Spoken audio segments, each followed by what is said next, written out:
O ano de 2023, sobretudo o mês de março, que terminou ontem, tem a marca da violência. Casos totalmente inesperados, cruéis, que mostram uma sociedade à flor da pele.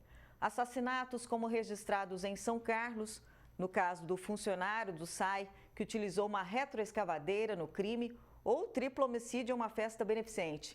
Aqui em Ribeirão Preto, homem saca uma arma na recepção de uma maternidade e agride violentamente o vigilante do lugar. Em Pontal, um acidente no trânsito terminou com um senhor espancado em via pública. São situações que primeiro assustam, e muito, mas depois correm o risco de cair na banalidade. E para refletir sobre esse tema, o Jornal da Clube preparou mais um bate-papo especial. Acompanhe. Agregando valor às comunidades, integrando a macro-região, formando opinião, em Ribeirão Preto está a socióloga Patrícia Manzoli e em Franca a psicóloga Ana Júlia Graneiro. Patrícia, eu começo com você, porque são casos extremamente violentos e cruéis, onde a gente vê a perda do controle, a perda dos limites. A gente viu essa semana no Jornal da Clube o homem empunhando uma arma em plena recepção de uma maternidade. Escuta, nós temos culpa nisso tudo? Felipe, é uma pergunta delicada. Nós sabemos que toda a sociedade geram as suas doenças. Deixando aí a parte psicológica com a Ana Júlia, fazendo uma análise social mesmo, sociológica, nós sabemos que os comportamentos, eles também derivam do modelo de sociedade que nós vivemos atualmente. Então, o que nós temos hoje? Uma sociedade estressada, pós-pandêmica, um grupo de pessoas também muito estressado financeiramente, vulneráveis economicamente, que isso gera, assim, transtornos de comportamento. A maneira como hoje nós nos relacionamos com o outro ser humano é uma maneira desgastada, deficiente, porque as pessoas estão deixando de se relacionar, olho a olho com as pessoas.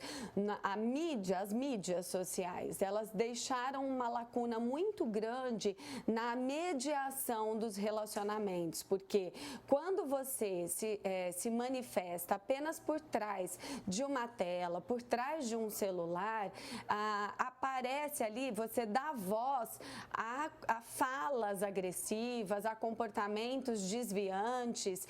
Então, antigamente, a gente pode fazer uma comparação com as sociedades anteriores, a loucura, ela era mais isolada, ela não tinha tanta voz. Essa voz da agressividade, ela está muito acessível. Crianças e jovens estão tendo cada vez mais acesso a esse discurso raivoso, a esses comportamentos disruptivos. Então, são inúmeros fatores sociais que vão compondo uma sociedade adoecida. E nós precisamos analisar cada um desses fatores. Cada um deles não é simples, é complexo, e gera um impacto psicológico, porque toda pessoa, todo ser humano não vive isolado, ele vive em sociedade. Então, a história, o período histórico que nós vivemos, eles alteram sim os nossos comportamentos. Ana Júlia, a gente ouviu a Patrícia falando em sociedade adoecida. E aí eu te pergunto, surto ou comportamento? Maldade ou eventualidade? É uma patologia ou é uma escolha das pessoas? Está fácil de discernir isso hoje em dia? Boa tarde, Felipe. Boa tarde, Patrícia.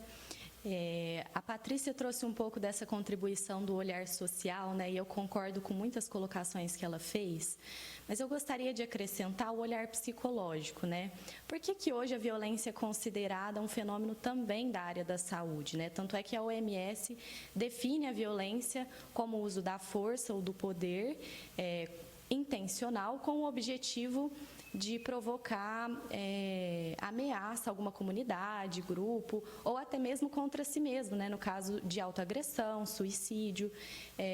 Para além disso, é um caso da área da saúde também, porque essas vítimas, né, chegam também até os serviços médico-hospitalares e a gente sabe de todos os desdobramentos que tem após essas situações. Voltando um pouco mais para o olhar psicológico, dentro da psicologia a gente também tem diferentes olhares e teóricos, abordagens que vão falar sobre a temática. Hoje eu pensei em falar um pouco, né, sobre essa diferenciação justamente entre violência e agressividade.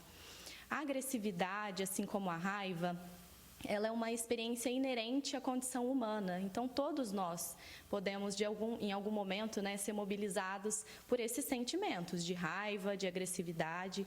O que muda é a forma que a gente vai expressá-los. Então, a ação, como é o processo de transformar esse sentir em agir.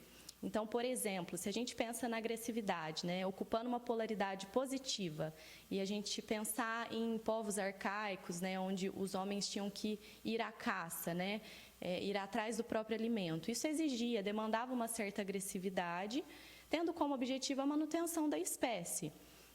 Hoje em dia, se a gente pensar na contemporaneidade, a agressividade está associada à ação, movimento. Então, acordar, se levantar, né, ir trabalhar, isso demanda um certo nível de agressividade. Atualmente, o que a gente pode observar é que a violência ela tem dado forma, né, ela tem possibilitado a expressão dessa agressividade de uma maneira destrutiva. Então, nesse caso, sim uma forma disfuncional de vivenciar a própria agressividade. Patrícia, os especialistas que analisam o crime ali pelo lado do roubo, do assalto, veem no Brasil uma permissividade que impulsiona muitas vezes as pessoas a praticar esses atos ilegais, né? Aqui no Brasil a gente fala muito do fato de não haver punição para o criminoso, né? Ou pelo menos uma punição que faça frente ao crime que ele cometeu. Na violência, será que a gente pode dizer o mesmo e isso acaba despertando a violência no meio social? Tudo depende do tipo de crime, né? Quando é crime passional, entra aí todo esse viés psicológico, né? Agora, os crimes muito relacionados a tráfico, né? A roubo seguido aí de morte, né? Aí sim, eles estão extremamente relacionados sim a essa questão do vigiar e punir, né? Então, nós temos, como eu disse, as chamadas doenças sociais, né? Elas são causadas por essa falta do controle e do atendimento também à população. Então, de um lado, você melhora a questão da vulnerabilidade social, o processo educativo das pessoas, a capacidade de autocontrole emocional. A gente tem falado muito de uma educação socioemocional desde criança, né? Essa desconexão social também com o outro, advinda muito do uso excessivo e negativo de telas. Então, são alguns cenários aí que demonstram essas questões. Nas séries históricas sobre estudos de violência no Brasil, nós temos uma pequena diminuição desde 2011, 2013, 2014 até 2022 e primeiro semestre de 2023. Então, há uma pequena queda. Acontece que os últimos crimes que a gente tem aí visto como exemplo são crimes muito hediondos. Isso choca muito, isso está em divulgação e isso gera uma sensação, um impacto na sociedade extremamente de medo, de ansiedade. Então, são questões realmente delicadas. Ana Júlia, muitas vezes essa questão da violência, ela vem num de repente. A gente não imagina que alguém vai pegar uma retroescavadeira e esmagar uma outra pessoa. A gente não imagina que alguém vai tirar uma arma dentro de uma festa e vai matar 3 pessoas. A gente não imagina que uma pessoa vai sacar uma arma dentro da recepção de uma maternidade. Mas aí eu digo o seguinte, isso é um alerta de que todos nós estamos suscetíveis a praticar essa violência? Precisamos cuidar de nós mesmos e também das pessoas ao redor? Sim, Felipe, é exatamente isso, né? Uma vez que a agressividade, que a raiva, né, são inerentes ao humano, ou seja, todas as pessoas estão suscetíveis, sim, a acessá-las de alguma forma. Então, pensando nisso, né, essa seria a importância da saúde mental, dos profissionais que atuam nessa área. Não só na parte clínica, mas também nas escolas, em projetos sociais, justamente atuando com o objetivo de orientar, conscientizar, né, da melhor forma possível. Então, sim, é normal, é natural sentir raiva, né? O que a gente precisa pensar é o que eu faço com essa raiva, né? De que forma que eu posso atuar com essa raiva na vida sem colocar outras pessoas em risco ou sem me colocar em risco também. Para isso, né, o acompanhamento psicológico é tão importante, né, a psicoeducação que a gente fala, né, que é levar informação até a comunidade, naturalizar esses processos. Às vezes a ação, ela acontece dessa forma abrupta, né, então causa choque, impacto, mas o processo interno já estava acontecendo, né, a gente entende que tem todo um processo que foi trilhado até desencadear uma atitude como essa. Perfeitamente. Patrícia, socialmente falando, culturalmente falando, rapidamente, como a gente pode buscar soluções? Então, a gente tem até alguns exemplos, né? Quando eu faço algumas dinâmicas de grupo, eu uso muito a chamada mandala e ikigai, né? A roda da vida, que são algumas ferramentas que a gente tem para ver quais são os aspectos que equilibram emocionalmente, socialmente a nossa vida, né? Em grupo. E nessas ferramentas, a gente vê que os estudos mostraram que quais são os aspectos da vida que precisam estar em equilíbrio, né? A parte familiar, né? O seu engajamento com o seu trabalho, o seu nível de satisfação com o mundo do trabalho. Se você não tem um trabalho especificamente remunerado, porque você já é aposentado, mas o seu nível de contribuição, de retorno para essa sociedade, se você presta um serviço voluntário, enfim, se você tem um propósito de vida. A parte espiritual, independente de religião, é o entendimento de que você está sobre um guarda-chuva ali de amor, de proteção. Então, isso tudo, se a gente se desconecta disso tudo e vai se colocando cada vez mais num campo só materialista, de satisfazer momentaneamente a sua vida pelos bens que você tem, pelaquilo que você come, só você fica com uma vida muito rasa.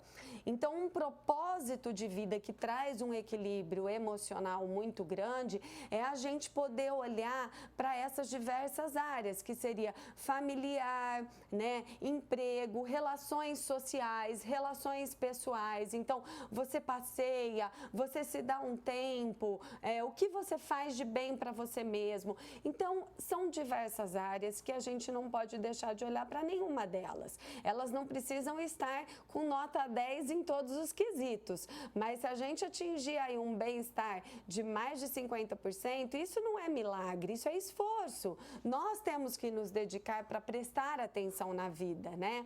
Eu não gosto, por exemplo, de ficar falando, deixa a vida me levar. Não, isso é muito perigoso. Nós precisamos prestar atenção no nosso dia a dia. Quando a gente se dedica mesmo à nossa vida, a gente alcança os resultados. Ana Júlia, de uma maneira prática para a gente concluir, quando e como a psicologia pode nos ajudar nesse cenário? A psicologia, ela pode contribuir tanto na prevenção, né, quanto nessas situações mais graves, né, que a gente vem observando atualmente. Na prevenção, junto à psicoeducação, orientando, né, nas escolas, em projetos sociais, hospitais, no próprio contexto clínico também, mas principalmente desde a infância, né? Eu costumo falar que essa é uma etapa da vida que a gente tem que se atentar com mais cuidado, porque é dali, né, que vão surgir muitos desdobramentos depois durante a vida, né? Essas questões que a gente consegue observar agora, de acordo com o desenvolvimento de cada indivíduo. Então, eu acredito muito no trabalho junto à escola, aos projetos sociais, enquanto prevenção, psicoeducação, mas também a psicoterapia, né? O acompanhamento clínico, sabendo identificar quando esses comportamentos estão disfuncionais, quando isso tem colocado outras pessoas em risco, ou a própria pessoa, o próprio indivíduo em risco, é o momento de buscar ajuda profissional. Bom, e acho que falar sobre esse problema é um primeiro passo muito importante.